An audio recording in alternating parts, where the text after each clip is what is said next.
Rick aqui, vindo direto do Mão do Terror, e eu tenho que avisar, esta história não é para quem tem o coração fraco. Deixa o like se você tem coragem, inscreve-se e ativa as notificações para mais pesadelos semanais. Me conta nos comentários, o que te assusta mais, o visível ou o irrisível? Apaga tudo. Hoje vamos falar sobre o farol que guiava navios que nunca existiram. E isso vai te perseguir nos próximos dias. No ponto mais ocidental da costa escarpada da Cornualha, onde o Atlântico se chocava com rochedos negros e o vento uivava uma canção de morte, erguia-se o farol de Penumbra. Uma torre solitária de pedra, desafiando a fúria dos elementos. Sua luz giratória era a única promessa de segurança em ilhas de mar traiçoeiro. Elias Thorne, um homem de meia-idade, com o rosto marcado pelo sal e pelo tempo, era o guardião do farol, uma linhagem que se estendia por gerações em sua família. Ele amava a solidão, o ritmo hipnótico das ondas e a responsabilidade de guiar os navios para casa. Mas ultimamente, o farol parecia guiar algo mais. Os fenômenos começaram sutilmente. Elias, em suas rondas noturnas, jurava ouvir o som de sinos de navio e o grito de gaivotas, mesmo em noites de calmaria. Ele via flashes de luzes distantes no horizonte, como se uma frota estivesse se aproximando, apenas para desaparecerem antes que ele pudesse confirmar. Ele atribuía à sua imaginação, à solidão, a névoa salina que parecia turvar a mente. Mas os registros do farol contavam uma história diferente. Em seu diário de bordo, seu avô e antes dele seu bisavô haviam feito anotações crípticas sobre navios fantasmas e o chamado do mar. Havia desenhos de embarcações antigas, veleiros com velas rasgadas e cascos corroídos, que pareciam emergir da névoa e desaparecer sem deixar rastros. Elias, um homem de ciência e razão, descartava as histórias como lendas de marinheiros, mas a persistência dos relatos o incomodava. Uma noite, durante uma tempestade particularmente violenta, a luz do farol falhou. Elias, acostumado a lidar com os caprichos da máquina, subiu a escadaria em espiral, sua lanterna balançando na escuridão. Ao chegar ao topo, ele encontrou a lâmpada intacta, mas a luz não girava. Em vez disso, ela pulsava, um brilho fraco e intermitente que parecia atrair algo do mar. E então ele viu, emergindo da fúria das ondas, uma frota de navios fantasmas, veleiros antigos, com mastros quebrados e velas esfarrapadas, seus cascos brilhando com uma luz etérea.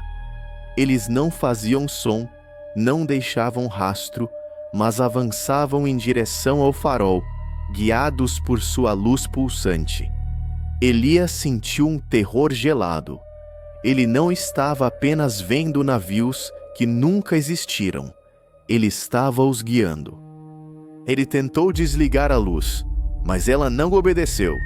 Ela pulsava com uma vontade própria, um chamado irresistível para os navios fantasmas. Elias percebeu que o farol não era apenas uma estrutura de pedra e metal. Era um ser, uma entidade que se alimentava da luz, da esperança de salvação, e que usava essa energia para manifestar os navios que o mar havia esquecido. Os navios fantasmas se aproximaram, seus cascos batendo contra os rochedos, mas sem fazer som. Figuras espectrais, marinheiros com rostos vazios e olhos brilhantes, começaram a emergir dos convéses, estendendo as mãos para o farol, para Elias. Eles não eram ameaçadores, mas suas expressões eram de uma melancolia profunda, um anseio por algo que havia sido perdido. Elias, paralisado pelo medo e pelo fascínio, sentiu uma conexão com eles. Ele percebeu que os navios não eram malignos, mas sim almas perdidas, marinheiros que haviam morrido no mar, suas vidas interrompidas, seus destinos incompletos. O farol, com sua luz, os atraía, oferecendo um porto seguro que eles nunca haviam encontrado em vida. Mas o farol não os salvava, ele os aprisionava. A luz os guiava para a costa, mas não para a paz. Eles ficavam presos entre os mundos. Manifestações etéreas, condenados a navegar em um mar de esquecimento, sempre buscando um porto que nunca chegava.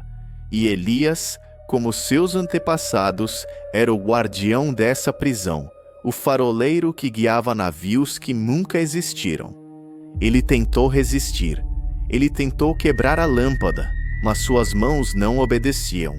Ele tentou fugir, mas seus pés estavam presos ao chão. O farol o havia reivindicado, assim como havia reivindicado seus antepassados. Ele era parte da máquina, parte da maldição. Os marinheiros fantasmas se aproximaram, suas mãos espectrais tocando a torre de pedra, como se estivessem buscando consolo. Elias sentiu a dor deles, a melancolia, o anseio por paz. Ele percebeu que a única maneira de libertá-los era libertar o farol, quebrar o ciclo de aprisionamento. Ele se lembrou de uma lenda antiga, contada por seu avô, sob o coração do farol, uma pedra brilhante escondida em suas profundezas, que era a fonte de sua luz e de sua maldição. A lenda dizia que, para quebrar o encanto, era preciso encontrar o coração e devolvê-lo ao mar, de onde havia sido tirado. Elias desceu a escadaria em espiral, guiado por uma intuição. Ele encontrou uma passagem secreta, escondida atrás de uma parede falsa, que levava a uma câmara subterrânea. Lá, no centro da câmara, pulsando com uma luz fraca, estava a pedra. Era uma gema de um azul profundo, que parecia conter a própria essência do oceano. Ele pegou a pedra e uma onda de energia o atingiu. Ele viu flashes de seu avô, de seu bisavô, de todos os faroleiros que haviam guardado o farol, suas vidas consumidas pela solidão e pela maldição. Ele sentiu a dor deles, a resignação, a esperança de que um dia alguém quebraria o ciclo. Ele subiu de volta ao topo do farol, a pedra pulsando em suas mãos. Os navios fantasmas ainda estavam lá, suas figuras espectrais se aglomerando ao redor da torre. A luz do farol ainda pulsava, mas agora com um brilho mais fraco, como se estivesse lutando contra si mesma. Elias ergueu a pedra e a arremessou no mar. A gema caiu nas ondas e um clarão de luz azul irrompeu da água, iluminando a noite. Os navios fantasmas vacilaram, suas formas se tornando mais translúcidas.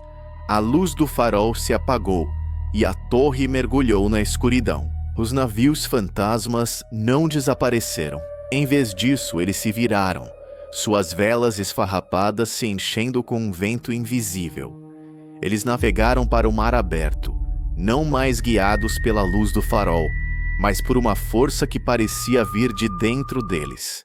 Elias os observou enquanto eles se afastavam, suas formas se tornando cada vez mais tênues, até desaparecerem completamente na escuridão da noite. O farol de penumbra estava escuro, silencioso. Elias sentiu um vazio, uma ausência que era quase tão dolorosa quanto a melancolia anterior. Ele havia libertado os navios, mas havia perdido seu propósito.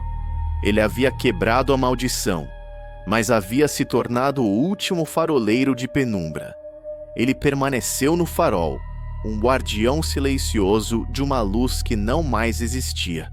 Ele observava o mar, esperando por um sinal, por um vislumbre dos navios que ele havia libertado.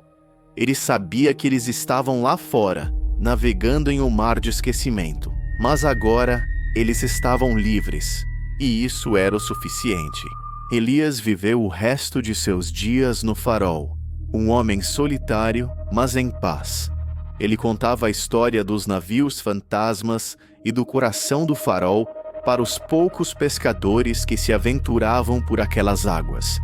Um conto de advertência e de redenção. Ele havia aprendido que a verdadeira luz não estava na torre de pedra, mas na liberdade, na capacidade de seguir seu próprio caminho, mesmo que fosse para o desconhecido. E assim, a lenda do farol que guiava navios que nunca existiram se tornou um conto de advertência e de libertação. Um lembrete de que algumas luzes, por mais que prometam segurança, podem ser armadilhas, e que a verdadeira paz reside em quebrar as correntes do passado e permitir que as almas perdidas encontrem seu próprio caminho para casa, mesmo que seja para um porto que nunca existiu. Se essa história arrepiou sua espinha e te deixou olhando para os cantos escuros do quarto, não esqueça de deixar aquele like sinistro para alimentar o algoritmo do terror. Inscreva-se no canal e ative o sino das notificações para ser o primeiro a receber nossas histórias macabras toda semana. Afinal, a próxima pode ser ainda mais perturbadora. Conta nos comentários se você já viveu algo paranormal ou qual história te assustou mais. Adoro ler relatos reais de vocês. E se você tem aquele amigo corajoso que adora um susto, compartilhe esse vídeo com ele. Ou com aquele que merece passar a noite em claro. A playlist de histórias sobrenaturais está na descrição para quem não consegue parar de ouvir. Nos vemos na próxima.